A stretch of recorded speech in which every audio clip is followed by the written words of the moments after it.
নমস্কার বন্ধুরা, আমি শকুন্তলা। আমার ভিলেজ স্টোরি চ্যানেলে তোমাদের সবাইকে স্বাগতম। আজকে আবার চলে এলাম নতুন আরেকটি রেসিপি নিয়ে।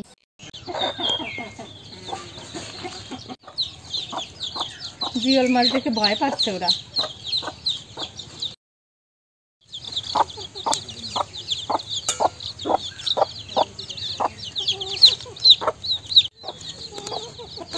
পাকা পাকা জিওল মাছ দিয়ে আজকে রান্না করব কচি কচি কাটোয়ার ডাঁটা।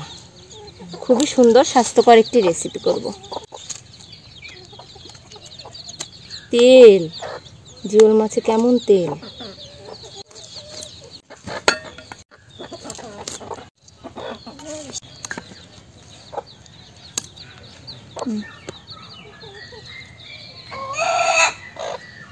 এই দেখো একটা সলতে, এটাকে ফেলে দিতে হয়।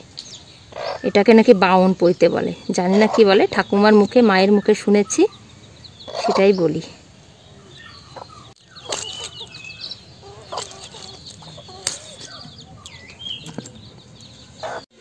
এই যে কাটোয়ার ডাঁটা বন্ধুরা, এই কাটোয়ার কচি ডাঁটা দিয়ে আলু দিয়ে যদি পাতলা করে জিওল মাছ দিয়ে ঝোল করা যায় তো খুবই সুন্দর লাগে, একটা স্বাস্থ্যকর রান্না।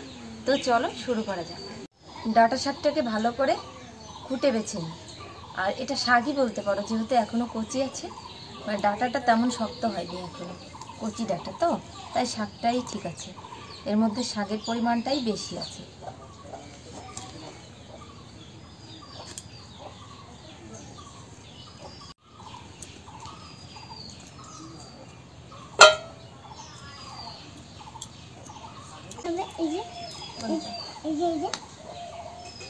এটা সিংহ মামা, সিংহ মামা, সিংহ মামা, সিংহ মামা, মাংস খেতে চাও? মাংস খেতে চাও?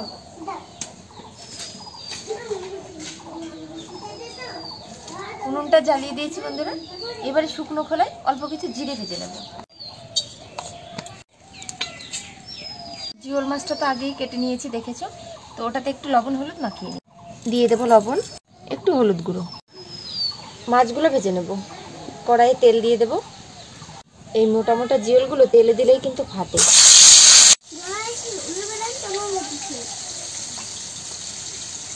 তারপরেরটা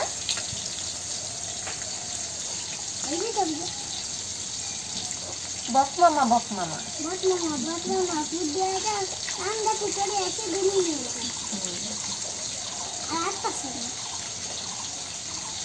মাছগুলো ভেজে নিয়েছি, তুলে নেব।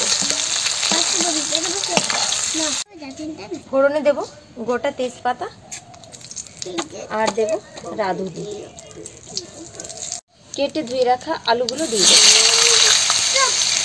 স্বাদ মতো লবণ দেব। আলুটা ভেজে নিয়েছি, এবার পরিমাণ মতো জল দেব।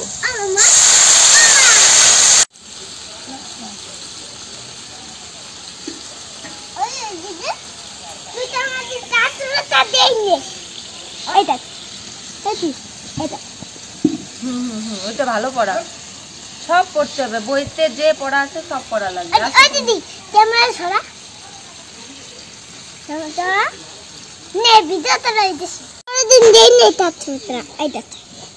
কাঠঠুকরা, হ্যাঁ হ্যাঁ, কাঠঠুকরা, কাঠঠুকরা দেখাচ্ছে। আসো আসো, মাছ, আসো মাছ দেবো, মাছ দেবো, আসো। এখানে বসো, বসো, বসে খাও, বসে খাও, চুপ করে বসো। পরিমাণ মতো হলুদ গুঁড়ো দেবো। কেটে ধুয়ে রাখা ডাঁটাগুলো দিয়ে দেবো। একটা টমেটো টুকরো করে নিয়েছি, দিয়ে দেবো। ভেজে রাখা মাছগুলো দিয়ে দেবো। একটু চাপা দিয়ে দিই।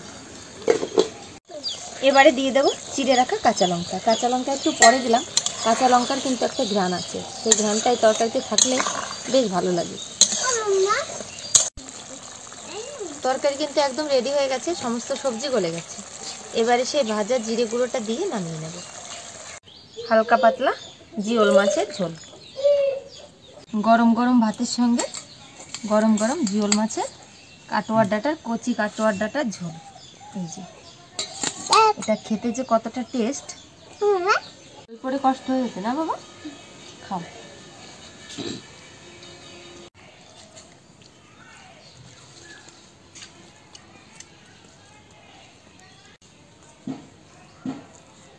হা করো।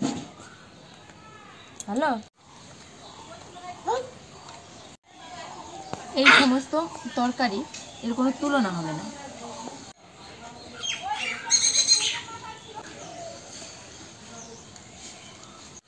টমেটো দিয়েছি তো একটু টকটক লাগছে, মানে তরকারিটা যে এত সুন্দর স্বাদ হয়েছে কি বলবো, দারুণ টেস্ট হয়েছে। তো বন্ধুরা, রেসিপিটি তোমাদের কাছে কেমন লাগলো? আশা করছি খুবই ভালো লেগেছে। যদি ভালো লেগে থাকে তো প্রতিদিনের মতো লাইক কমেন্ট করতে ভুলো না, আর চ্যানেলটিকে সাবস্ক্রাইব করে অবশ্যই আমার পাশে থেকো। তো এখনকার মতো এখানেই শেষ করছি।